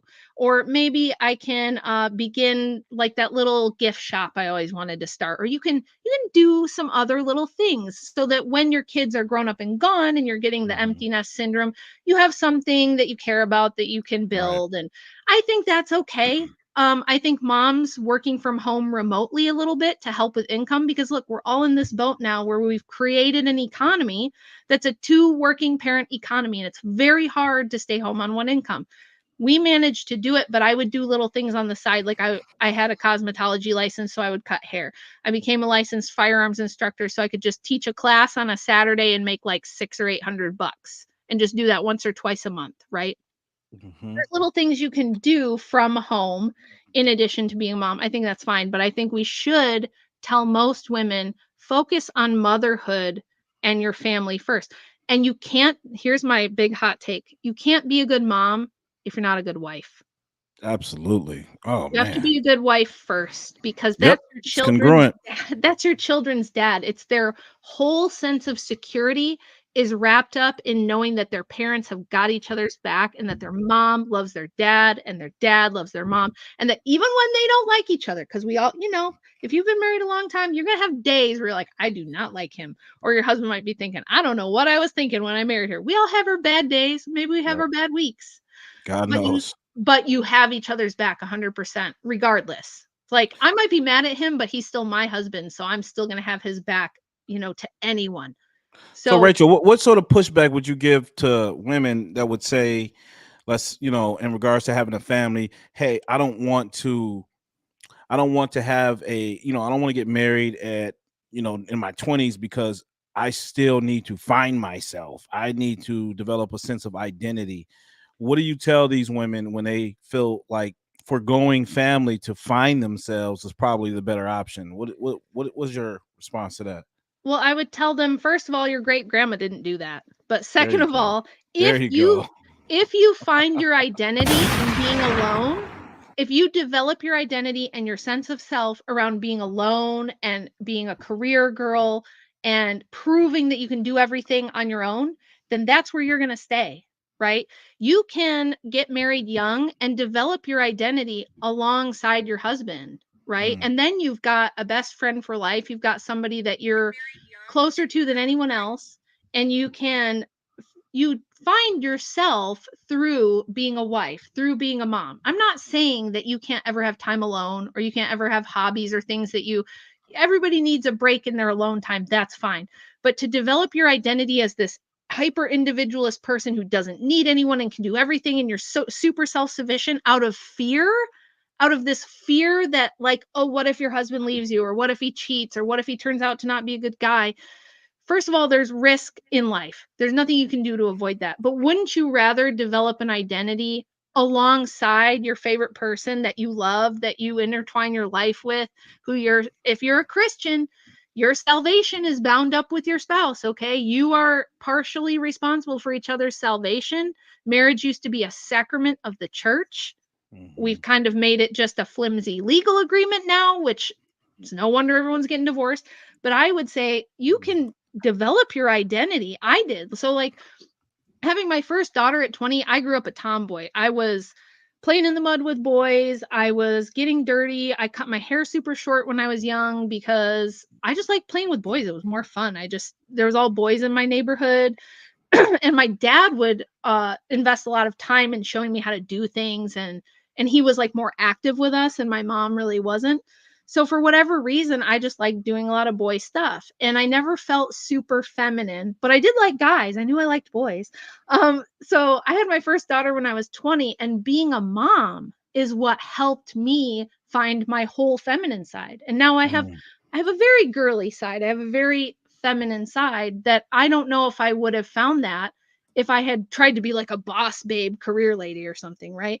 So through motherhood and through being a wife, you're going to find parts of yourself doing those things. What makes you think you can only find out who you are if you're doing the career route or traveling? Of course, mhm. you can find out who you are, and you will. Nothing teaches you more about who you are as a person than being a mom and being a wife. It Yeah. doesn't mean, like, this is something that's in movies, that women can't have an identity outside it, like, oh, I got married young and so I just didn't have my own identity. I think that's Right. kind of bullshit. I think that's Yeah. psychology that they're pushing on us. Of course you can find yourself. Of course you can develop your personality while Yeah. still being married, while still having kids. Of course you will. And Mhm. if you're paying attention to that sort of thing, you will. That's not going to be a problem for you, you know? So, given in today's modern dating landscape, we see that women have often made poor decisions in mate selection. That they'll have sex with a guy, and hoping that that'll keep them around. They'll even give up their womb, have a child with a kid, an anchor baby per se. So, given that women are just making terrible, terrible mating decisions, do you think that women should still even which and this is not even a plausibility, I understand that, so it's hypothetical realm here, but do you think that women should be in charge of their mating selection process? And what I mean specifically is, do you think they should involve like a male figure in that process with them, a brother, a father, uncle, someone who doesn't have a sexual interest in them, to assist them in that, facilitate them in the mate selection process? Yeah, definitely. There's a very cute video on my YouTube where I interview my 97-year-old grandmother. And she talks about when she first started dating, because I'm asking her, like, she started dating, what would it have been like? She was born in 1926, so probably around 1940, Hmm. 1942, my grandma starts dating, right?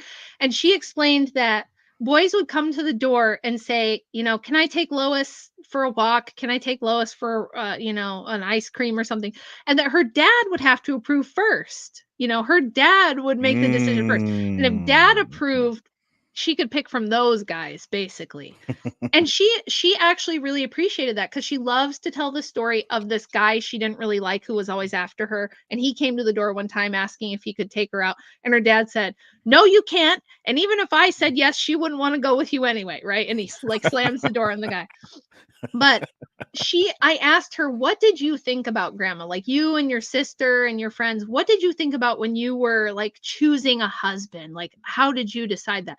And she said, "Well, we'd consider, do I like his family? Do we have the same religious beliefs? Can he support me and my kids if I want to have a bunch of kids? Does he have like a decent prospect of being able to take care of a family? Do we get along well? Of course. Do we have a similar temperament? Do we agree on how to raise the kids?" And my grandma, her dad was he was an alcoholic when she was young, and then he got his life together and cleaned up when she got a little older. But she decided early on she didn't want a guy who drank, right? For that reason. So Mhm. she was thinking of it as like a long term, like, I'm going to be with this person forever. What are the things that I really need to think about? I don't think young women do that anymore. I don't think we do that. I think At we care if all. guys are hot, we care if they've got money, we care what car they drive, It's status. like primitive, almost atavistic mating attraction triggers nowadays. Yeah. Yeah, and also, I mean, ever since the sexual revolution, it's all about just like pure chemistry for a lot of people. I know I Right. made the mistake when I Right. was younger of being more that way than I would be now. When I was Mhm. like a teenager, if a guy was cute and funny, that was good for me. Like, I was like, "Oh, I like him. He's cute and funny." Um,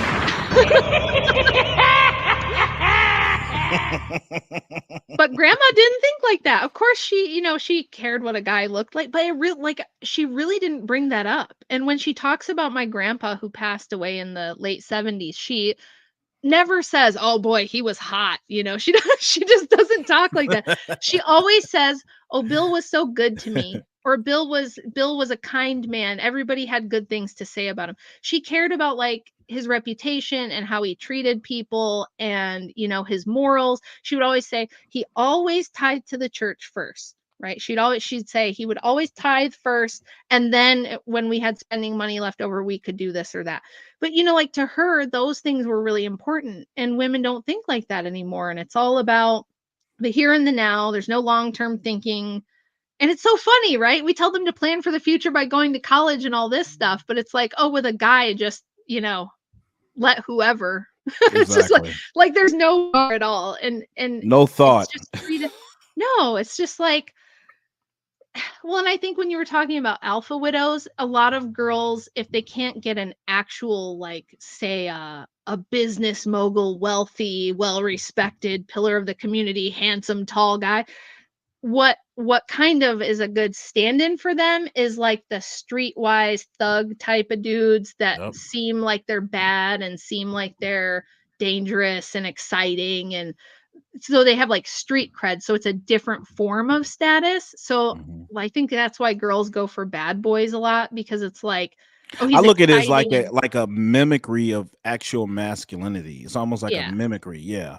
yeah, yeah. And they So they find they'd that, yeah. rather, a lot of them would rather go for that. Or if you're on birth control, a lot of times you pick really beta dudes. You pick like, because your body thinks it's already pregnant, so you pick a guy who's like very soft and like kind of lets you walk all over him and stuff. And then, after you have a kid with him or things like that, you don't like him anymore because he doesn't have any boundaries. He just lets you walk all over him. Wait, And birth so, control really has that effect on women? yeah, yeah, because Wow. when you're not on birth control, you tend to go more for the guy who's going to be able to protect you from like the barbarian horde. I'm being very crude, right? But I'm just trying to like, Yes, yes, yes. with an analogy. So when you're not on birth control and your normal hormones are in place and you're ovulating, you tend to go for tall, strong, handsome guys that smell kind of sweaty. Oddly enough, like the science says that we like a little bit of, Pheromones. yeah, a little bit of that. And we like, deeper voices, and we like, guys that have these hyper masculine characteristics because they'll be able to protect us and our offspring when we're vulnerable. Of But when course. you're on birth control, it tells your body you're already pregnant. That's how it works. It says you don't need to ovulate because we're Mm. already pregnant. So it switches your mate selection to a more submissive guy than, or a less masculine, a less strong man, a guy that has less boundary. Somebody who's going to be more of like you hear this in the evangelical or the Christian communities, Wow. a servant leader, this guy that's going to like pamper you and take care of everything and do whatever you want and kind of be a footstool for you. Beta male simp. But then they don't want to stay with those men, Oh right? Because no. long Oh term, you no. don't have any respect. You don't have respect No. for a man with no boundaries. Not at all. And women respect men that impose their boundaries. So, I always said that, look, the old adage, nice guys finish last, stands true today. Women will punish you for showing today, at least, they will punish you for displaying these chivalrous traits. Unfortunately, that's just the way it is now. I don't know. It's backwards. So go ahead. I was just gonna say, my husband, he gets like this rap for being mean or something because he's not confrontation avoidant and he does debates, right? Internet like blood sports type of debates. So I will get women that are like, "Ugh, I feel sorry for his wife. He's so mean." There's people on Twitter right now saying he's mean. And I always say he is not nice, but he's good, right? Like he's morally good. He's kind to me, but he's not nice. You're not going to push him over. You're not going to get him to cave on his morals. You're not going to get him to back down on his boundaries because he's firm in those things and he knows he has to be. He's got like 4 daughters in the house and it's like, God help him if he couldn't do that, right? Whoa. Yes. And he grew up with like sisters and everything. So he just knows, he's like, look, I have my days where I'd like to be emotional, but I cannot do that because all hell will break loose and it'll be bad for everyone. So my job is to hold the boundaries. And I would say it's like Mary Poppins when she would say, I'm kind but extremely firm. That's how he is. He's not mean. He's not mean at all. In fact, he's a very nice guy. He does amazing charity behind the scenes that no one will ever know and he will never talk about because he just doesn't do that. You'll never hear about all the great stuff he does. But he just knows that he has to be firm. Like, these are my morals. This is what I'm willing to do, and this is what I'm willing to not do, and this is what I believe, and I don't believe that.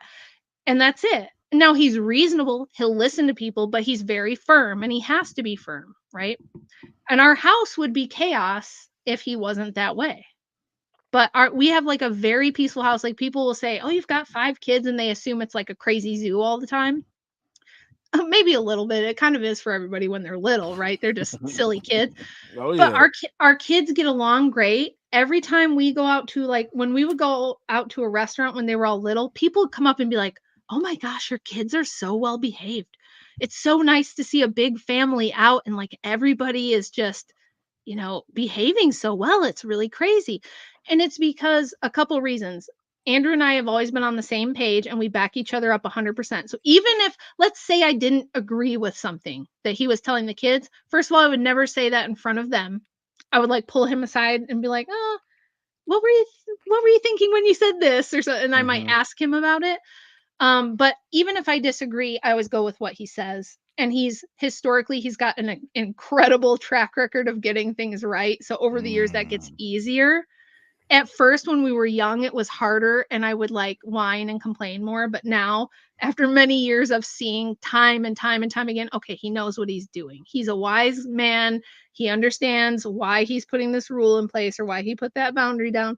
It gets easier to trust because he's established a track record. I'm like, Trust okay, his leadership. Yep. Yeah. You trust his leadership. Yeah. Yep. And then we just never gave the kids this impression that acting insane was okay. Right. It just didn't, like, my kids will go to their friends and their friends are acting insane or screaming at their parents or slamming things. And my kids are just like, what? It's like it never occurred to them. It just never even got to that point. And I like that you said that you move you talk to your husband in private if you guys have a disagreement away from the children, so the children don't have to see that and observe that, because often you hear, let's say, in a relationship where a man and woman has a child or whatever, they break up and the child is with the mom, and then the child later on in life, he grows to resent the father because the mother has essentially imposed her will, her identity, and her Yeah. sadness, her resentment onto the child. And I see that happening a lot. Like Yep. a lot of these children, a lot of children don't recognize that they identify with their mother's anger towards the father. They don't Yeah. really have any actual. I mean, listen, I can't speak to every scenario, but of course, Right. broadly speaking, I just see this pattern where women somehow they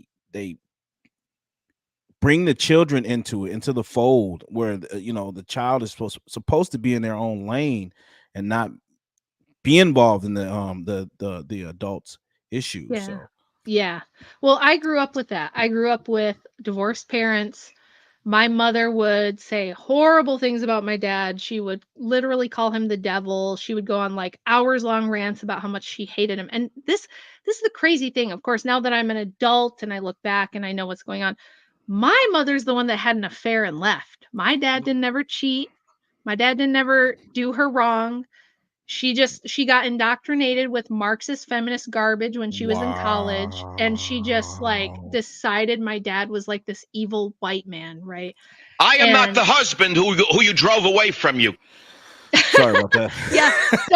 So here she's the one that had the affair and left, yet somehow everything's my dad's fault, right? And I think a lot of that was like her Damn. guilt and her projecting stuff, but it really crushed my dad, and he was married again, and like I saw even that wife like run him down in front of people. And I've seen this with our friends. Andrew and I have had friends where this has happened, where say Yep. you're out at a restaurant with your friends and the husband will say something and all the wife does is cut him down to everyone, Yep. to the waiter, to oh, can you believe he said that? That's so stupid. Just constantly making a sarcastic remark, always making a Right. cutting remark, to be disrespectful, to be, And men and will just usually, take it. yeah, they just take it. And a lot of times the woman doesn't realize she's even doing it, or she thinks it's funny and cute. How many women today think it's funny and cute to be a bitch? Sorry for the language. Sorry for the language, but this It's is in just no, how it it's is. in vogue. It's in Yeah. vogue to be a bitch. It's cool to be a bitch and be like, "Oh, men are stupid, men are retarded, man, I hate men, I can't stand men, they're so dumb. Can you imagine being a man in 2024? Ugh." It's just like being a Damn. sassy brat is cool to them, like that's their personality. And what watching that, I kind of decided I don't want to be like that. Right. When I was younger, I think I unknowingly did some of that, and my husband would pointed it out to me like early in our dating. I got sassy and like threw something at him once, and he was like,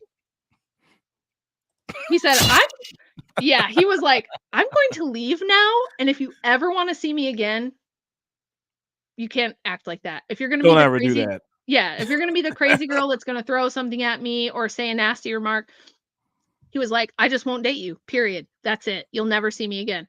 And at Smart first, man. yeah, and at first I was like, for a couple seconds after he left, I was just like, "Ah," you know, and then I thought to myself, wait, I'm thinking back to my childhood, my mother throwing dishes at my dad and stuff, and I'm like, oh crap. Am I doing that? Oh man, I don't want to be like that, and I thought, what am I going to say to him? You're supposed to like it when I throw a remote control at you for no reason. Like, I just realized it was silly and that I was the one acting crazy, because he wasn't mean. Again, he wasn't mean. He was just like, no. He was just like, no, not for me. I'm not cool with that. If you're going to act like that, we're not going to date. And that's it. Listen, I like your I like seeing your husband on these podcasts debating these radical feminists.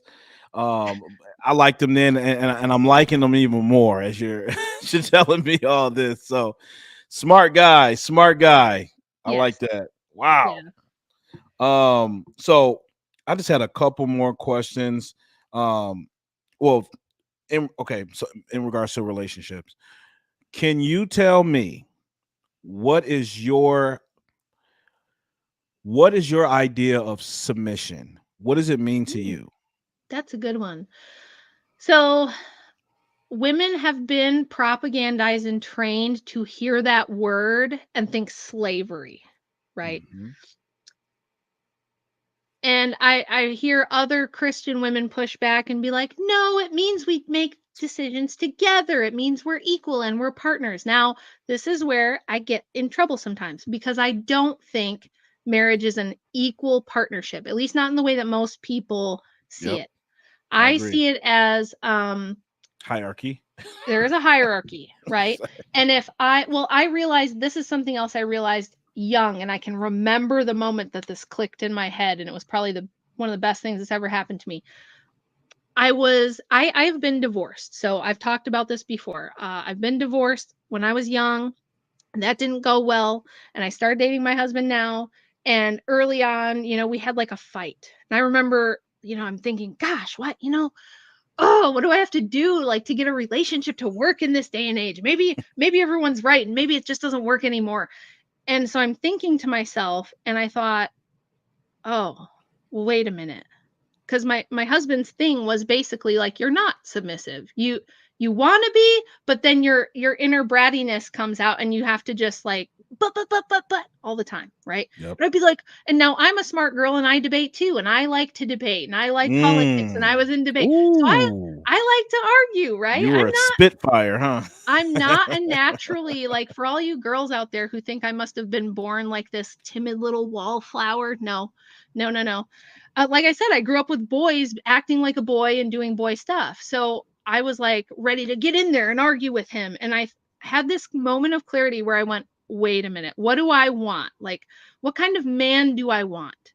I want a guy that he's going to get the bills paid. He's going to be responsible. He's going to handle business and take care of stuff. And I don't have to hold his little hand and be his mommy and tell him what to do, right? Because that was my ex. That didn't work. And then something clicked in my brain and I went, oh, but if you want a guy like that, then you can't be stepping on his dick all the time and telling him what to do and arguing with him and fighting him on everything. And it was like I had a moment with myself where I was just like, oh, okay. Yeah.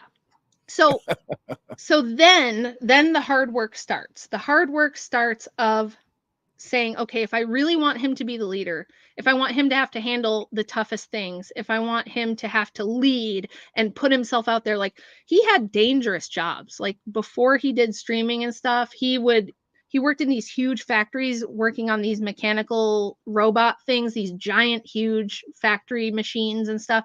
And he'd have to be like in a gas mask being lowered into like a tight space without a lot of oxygen, or like he'd be up on something really high that he had to have a harness because he could fall. He watched a guy fall into like a meat grinder once. Like this was dangerous stuff he was doing. Yeah. High level dangerous work where he has to be really smart and really alert and know what he's doing on a engineering level, but also physically paying attention to safety and stuff like that. Yeah. And he had to do these kind of jobs to make enough for me to stay home with all of our kids because I wanted a lot of kids and I wanted to stay home. So it was like, okay, if I want him to be the kind of man who can handle all that, because that's a lot of responsibility. It's a lot of responsibility. Then I cannot be fighting him. He doesn't need pushback from me when he gets home. If he puts his foot down on something, why am I marrying him if I don't trust his judgment? Why do I want to be married to this man if I don't think he's capable of that kind of leadership? And I was like, I have to trust him first and give him the respect and the authority and trust that he can handle it. Now, ladies, there's something magical that happens to your man when you do that. Not where you're gritting your teeth and being like, okay, I'm going to submit, where you just like, you put your full faith in and you say, I totally believe in you. I trust in you that you've got this. I know you can handle it. You can be the man and you can do this, right? And you back him up 100%. You will see your man turn into Superman. Like something happens to a man when he's got a wife and a kid, and they put all of that. True. Nothing lights a fire under a man like that, and they suddenly really start to become their very best self, and they become like the kind of man that you hoped they could be. And even I was like, wow, like he turned out way better than I even knew. I knew he had a lot of potential. I knew he was a good guy. I knew he was a moral person when we got married. But like when I really went all in and I just fully trusted and fully submitted, he just rose to levels, and and that's never stopped. It's been 17 years and he's just continually improved himself, and he does better and better, and pushes himself all the time to be better and do better. And he always says, his motto that he always tells everybody, I want to be the kind of man that simply by my being around, people's lives are better. Right? Wow. Would he feel like that if I had never put that kind of trust in him and said, I'm going to fully submit and give you the authority here? And he'll say this. He said this on stream, that really did help him find the best parts of himself and really rise to the occasion and push himself to, like, do something a little scary. Like, can I do this? I'm going to give it a shot because I've got a lot, that I'm responsible for. So there's something magical that happens to men when women do submit and when you back your man up 100%, even if you're nervous. So like, there's been times throughout the years where he's decided to make a big career change or, do something a little risky. And, me being a woman and being security oriented, I'm like, it makes me a little nervous, but I trust you. Like, I trust that even if, it doesn't work out, that you'll figure it out. I trust you that you can do this. Doesn't mean he's perfect. Doesn't mean he's never failed. He's failed plenty, but what he does do is always get right back up and try harder, and he figures it out. So right. If you can do that, if you have a good man, now you can't pick some street thug bum and probably that's not going to work. But if you have a guy that he's got all men are flawed, all women are flawed. But if you've got a good guy who's like a God-fearing man who wants to be a good dude, and you put all of that into him, he will turn into like the man that you always wanted. But if you're going to fight him and you're going to resist and you're going to struggle with him all the time for like, well, I think we should do this. And, I don't want to move here. Or I don't think you should take that job. Or I think we should handle the kids this way. If you're constantly doing that, you are just, cutting him off at the knees. And you're chiseling away. Yeah. You're chiseling away at his ability to function as a man. And I often say to women, femininity is your superpower. Like, do you understand men will melt in your hands the way you approach like that? Like, and if I'm just thinking about my own marriage, for that matter. Like, of course, my wife and I, we've had spats back and forth, and I just like, do you understand that? Look, you could have easily gotten whatever you were asking out of me simply by just coming at me a little bit more demure, a little bit more, passive. It's like, you don't have to meet me at this level to where we're going, we're like two gladiators here. Right. But but it's counterintuitive. Like, you want something from this man, and this man wants something. It's reciprocal. It has to be reciprocal. So having this mentality of I don't need a man. I'm independent. I'm doing for myself. I'm taking care of me and my kids. That's gonna leave you down Primrose Lane. Well, I would say if you walk around saying that, it's a self-fulfilling prophecy. Then you are going to be alone, and you are going to have to do everything yourself. You're going to have to be the man of the house and the woman of the house. You have to do everything. How is that a better deal for you? Like, how is that a better deal for you? Does it make sense? It doesn't make sense. It's self-sabotage. What it is. It is self-sabotage. Man, Rachel, I can legitimately talking to you all night, because there's not too many people you can engage in these conversations with, these discussions, because there's a lot of nuances and stuff. And it's important also to know the historical record as well. I think that also helps give you a greater understanding and insight as to why we are where we are today, which leads me to my final question. Okay. And that is, one second. There we go. Freaking all out of order, but whatever. Here we go. Okay, so Rachel, do you think today we are in a gynocracy? And I asked you, and I'm asking you that because I've gotten a lot of pushback. I clearly see it. I can't unsee it. Now that I've tapped into the red pill, manosphere, all that good stuff. And not only that, I got my own thing going here. Is to reject the whole woke ideology as well. So, Yeah. which I think is all interwoven. So, do you think today we are in a gynocracy? Oh yeah. Absolutely.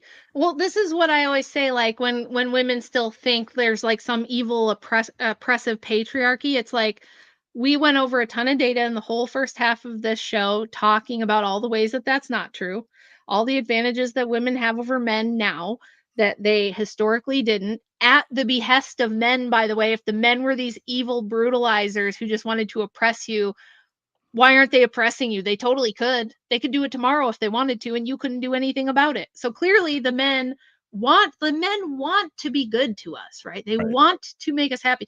But the problem is there's no more unhappy woman on earth than a woman that has everything she wants and gets everything she wants. Ooh. That's the fastest way to make a woman miserable. Oh. Don't you think? I mean, Ain't that the truth? who's happy when they just get their way all the time? But I think that what we've done, I think there was an existing balance of power prior to feminism taking over. So we talked about how men historically had the monopoly on force, but they also did not have the monopoly on reproduction. Women did. For a woman to find a husband is super duper easy. She just basically had to be a woman, and that's about it. And then men died earlier, had a much more brutal existence. Men were just expected to sacrifice and die for their family, for their country.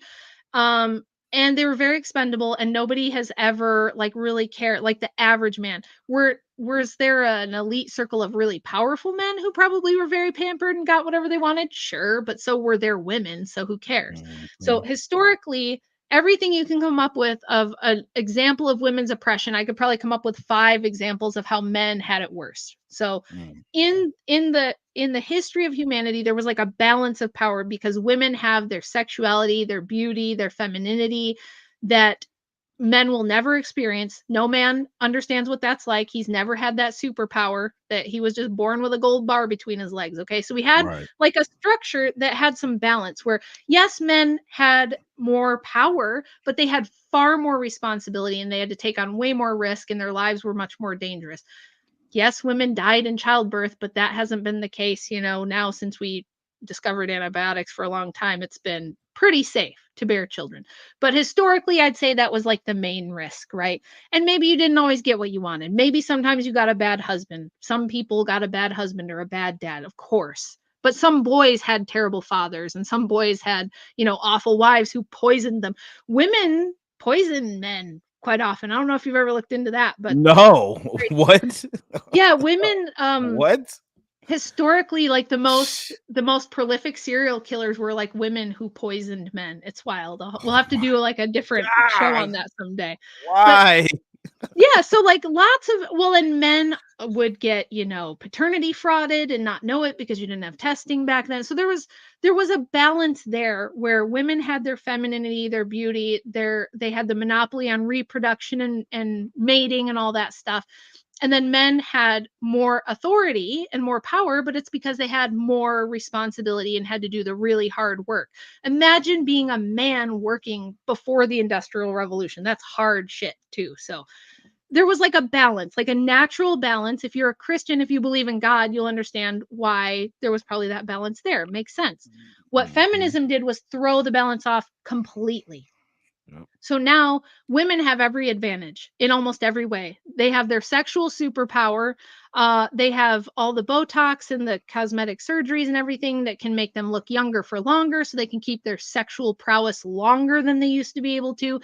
They can use it to manipulate men, gain resources. They don't even have to get married now. Like you didn't even have to like pick one guy and get his resources. Now you can just start an OnlyFans and an Instagram and you can have simps and pay piggies and sugar daddies and all this stuff. Women have the monopoly in the education system. They have the monopoly in careers now. In a lot of career fields, women are like very much advantaged. The laws, the family courts, undoubtedly on the side of women. Women have a lot of privilege. Women live longer, So it's like now I think it's been thrown off. And I do think it's a very like gynocentric. What was the word you used? Oh, gynocracy. Yep, Just it's a offshoot of the word. gynocracy. So women do life on easy mode for the most part. They get all the Yep. support, all the social programs, all the Yep. safety nets are for them. It's life on easy mode. Whereas for men, men still have to compete. It's harder than ever for them to compete for mates. It's harder than ever for them to build anything, own anything, have anything, because this is a big stitch right here. When we gave women voting rights and let them get into government and let them vote, we became like a nanny state. We got this huge welfare safety system. We got a mommy nanny state Yep. that overregulates the crap out of everything. And so it's harder to start a business and take risk, and it's harder to go out and stake your claim on a piece of land or build something, or you can't do what you could do, Yep. 150 years ago as a man. You're just That's hamstrung in every aspect of life from the day that you're born. It's just harder in every single way for men to get ahead. And that's why a lot of men are just checking out. They're like, why should I bother? I'll just put on the Oculus headset and I'll, coom and play video games. Like, why bother? And that's so interesting. You said that about the welfare state. Now we're in the I think you said nanny state. Yes, that's so indicative, because now that women are this burgeoning voting block now, where they represent, like, I think it's like 50 plus something percent of the voting block, Yep. that you often see women voting more for security Yes. over their freedoms. Yes. Against their freedoms. So Yes. that's why we're seeing all of this, we're seeing all of these over regulations, we're seeing all these entitlements, social programs, all of this stuff to kind of just I guess, if you want to say, just replace the man, replace Yes. the masculine force figure, whatever you want to call it. But all of these things are being instituted to shelter women and keep women and reinforce to women that they are privileged, that they are entitled, that they are these goddesses worthy of worship. And Yep. it's really sad. It's really sad. Yeah. That's Yeah. really sad. Well, that's why in the book I start in ancient times with goddess worship, because a lot of this, like the first cover of Ms. magazine, this was the first feminist magazine that was put out in the 70s by Gloria Steinem, and it had CIA money and CIA funding behind it. They, for the very first cover of this magazine, which, by the way, this is a magazine that's being sold to urban and suburban American women in 1973, I think it was. They picked a really weird cover image. They picked a really weird picture for the first cover image of the first women's magazine. I don't know if you guys can see this, but Is that Kali? yes, that is the Hindu goddess Kali. Kali. You think to yourself, why would they put her on an American 70s women's magazine? Because she was like this vengeful goddess in the Hindu religion, that required male sacrifice. Blood of men on a battlefield was like the sacrifice to keep her appeased. Yeah, she wears a garland of men's heads around her neck and a belt of men's severed arms around her waist. This is a Hindu deity? Yes. What am I hearing right now? What? Yeah, it's pretty well, she's a symbol for feminism. The demon Lilith, God. you'll see it. There's lots of social media accounts on TikTok, Instagram, Twitter from feminists who call themselves Lilith, because Lilith is another vengeful demonic goddess figure that hates men and won't submit. So like these ancient goddesses that are vengeful and wrathful towards men, the feminists always choose them as their like icons, as their who they look up to. And it tells you a lot about the spirit of where this comes from. Yeah, it's all about like Cardi B had on her Instagram, Cardi B's Instagram, when her and Offset were going through a breakup like a couple years ago, she posted a sexy picture of herself in like a demon outfit, and it said, "I do the controlling." Like that was the caption. And this is the way that women think now, right? Wow. I'm going to subdue you and control you with my sexuality. So this is the underlying current. This is mind-blowing right now. Well, read the first few chapters of the book, because did I send you a copy? I'll send you a copy. No, I was gonna buy a copy, but you can send me one if you like. But I'm gonna, have a copy either way. But this is crazy. Okay. Okay, I'll show you one more image from the book because this will blow your mind. This is crazy. Are y'all hearing this in the chat? Put a 1 in the chat if you are mind blown right now. Do you guys remember this Jeez. song? Do you remember the WAP song? Oh with yeah, Cardi B and Megan Thee Stallion? Take a look at this image. This is the promo image. This is the cover image for that song. Notice their hair is all braided up together and they look like twins. They're dressed just like twins and they're both sticking their tongue out. Have you seen that before? Have you seen women like Miley Cyrus and a lot of these pop stars sticking their tongue out? Yep. Okay, now look at this. This is a sculpture of the Roman god Janus, which is like a two-headed twin, and that's obviously right what this is based off of. And this god was like a it's like the Gemini twins. It's like it's just another reference to like this ancient occultic goddess worship stuff. The goddess Kali is always pictured with her tongue out, hanging out, because she's like wild and crazy and wants men's blood and things. So when you see these women sticking their tongue out all the time, even if they don't all know it, I think some of them do, but I think even if they don't, it's like a subconscious nod to that like revolutionary female spirit, that like vengeful demonic kind of female spirit that says, I'm not going to submit to no man, you know. So it's like this is all modern day paganism. Yes, yes. That's what it is. That's what I'm hearing. Yeah, if you go to my Substack, one of the most recent articles is actually that academic article I was telling you about with all the sources and citations. I presented this at a conference at a theological seminary, and it's about paganism and feminism in the 21st century and why we're seeing this huge revival of paganism and witchcraft and Wicca and like the nature-based religions is because of feminism. And it tells you all about how that happened and why that happened and how it's all tied up together. So if you guys do want to read that, it's like a pretty deep academic piece, but I think I do a good job of illustrating the connection and why we're seeing this decline in Christianity, a revival of paganism, and with that, this feminism stuff and the sexual liberation. Because like ancient goddess worship cults would have full moon orgies on purpose so that nobody would know the paternity of the babies. That was intentional in like ancient Sumer. Oh my, this sounds okay. This is are you referring to like Ishtar? Yes.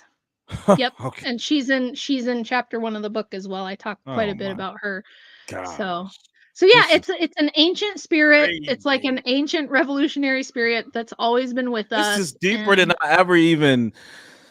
Oh my gosh! Like how deep does the well go? I don't understand. Like, okay, do these women have any clue about what they're even like? What they're emulating right now? They don't have any. I don't think most do. No, I think some of the higher level like celebrities may. Some of them, like Lady Gaga, I think probably is keen to some of this stuff based on things she said. I think Beyonce. Remember her Super Bowl appearance where she did this and stuck the tongue out? Filthy whore. Yeah. I'm just saying, like, I think some of the high level ones, because a lot of the high level Hollywood pop star people do dabble in the occult. Jamie Hanshaw, one of my friends, does a ton of research on this. She's like, if you think my stuff goes deep, her stuff goes way deeper on that. She's like probably a world-renowned expert on it. You should chat with her sometime. But yeah, I think some of the high-level people do know. And when I talk about some of the feminists in the book, a lot of them were practicing actual witchcraft, practicing actual like theosophy or Hindu. Theosophy is like a weird blend of Western occultism and Hindu religion and various like Eastern things. Mystic. Yeah. Okay. Wow. Yeah. So a lot of them were actually, like I talk about Florence Farr in the book. She was like, you know, turn of the century occultist who was in Crowleyan circles.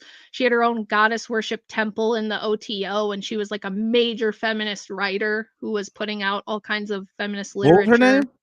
Florence Farr. She was an actress.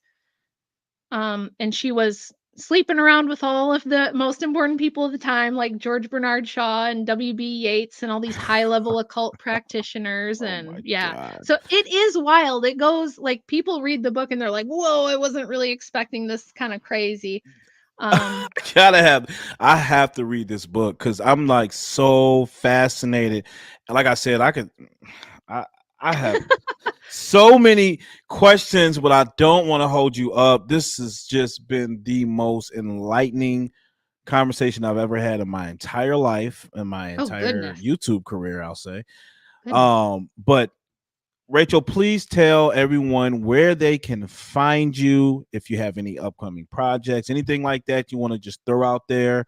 But it has been a joy to have you, a pure Well, thank honor. But you. yes, go ahead. I'm sorry. Thank you so much for having me on. It's been a really, really fun chat. Like I said, I think your channel is really cool and it should have more eyeballs on it. So I'm going to share this with my audience as well. Oh, But thank you. you guys can find me on my YouTube channel is Rachel Wilson.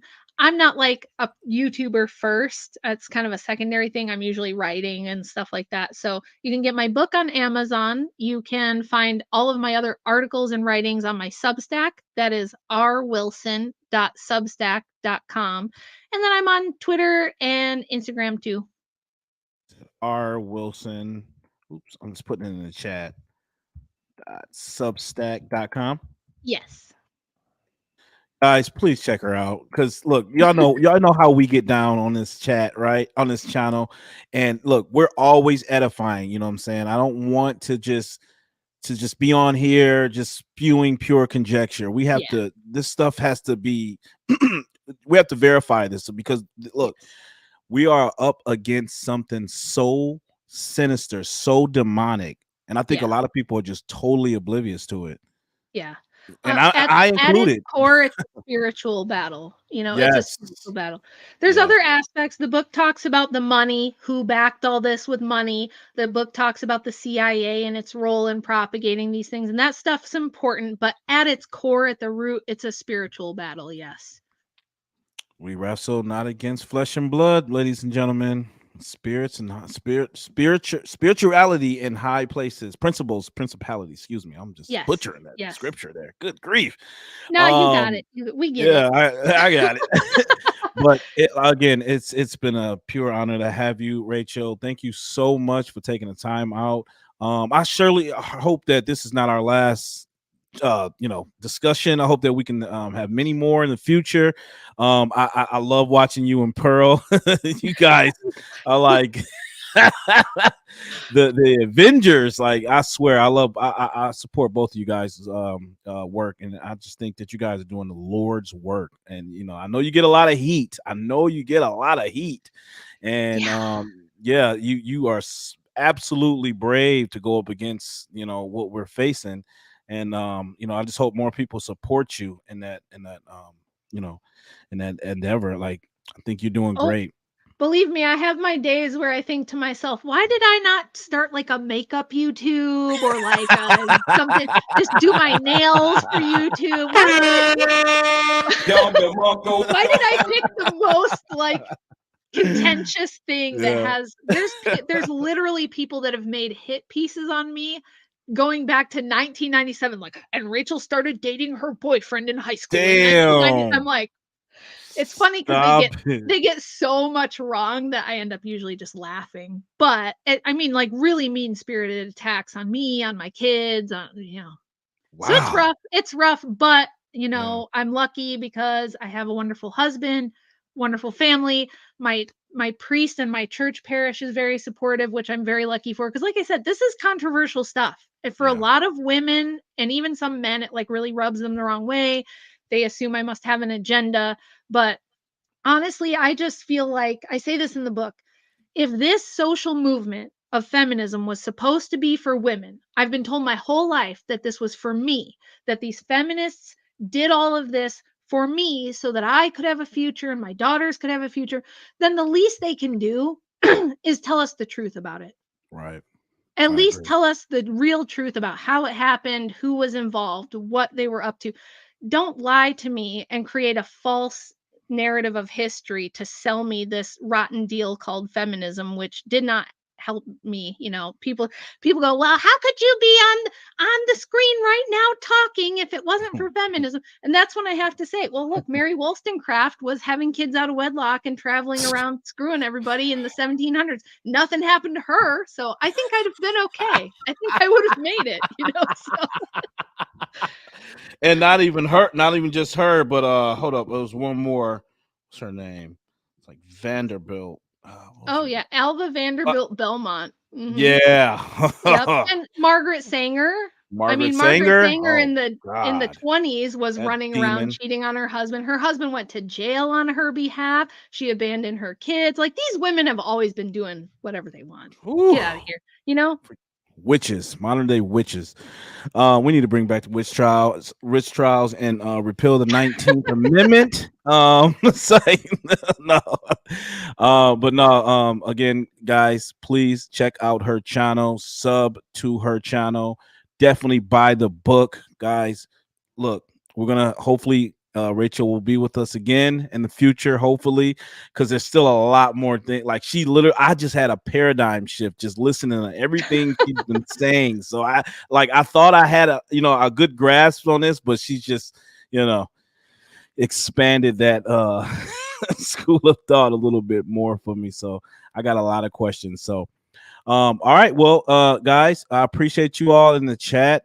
Even I think some of your people came here too. Thank you guys too for supporting the channel and enjoying joining in on the discussion.